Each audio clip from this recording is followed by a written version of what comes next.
Nilabas na po ng Department of Labor and Employment ang holiday pay rules para po naman sa tamang pasweldo ngayong holiday season. Base po sa Proclamation number 459 na nilagdaan ni Pangulong Aquino, deklarado pong regular holidays sa Disyembre 25, Disyembre at 30 na Rizal Day at Enero 1 bagong taon.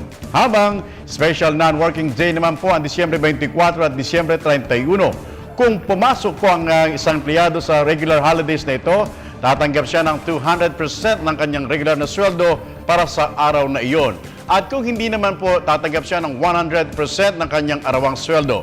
At para naman po sa mga papasok sa special non-working days sa Disyembre 24 at Disyembre 31, tatanggap ang empleyado ng dagdag na 30% ng kanyang daily rates sa unang 8 oras at dagdag na 30% naman kung lalagpas sa 8 oras na pairali naman po ng no work, no pay principle sa mga hindi papasok sa special non-working holiday. Maliban naman po ay kung may umiiral na tinatawag na collective bargaining agreement sa isang kumpanya.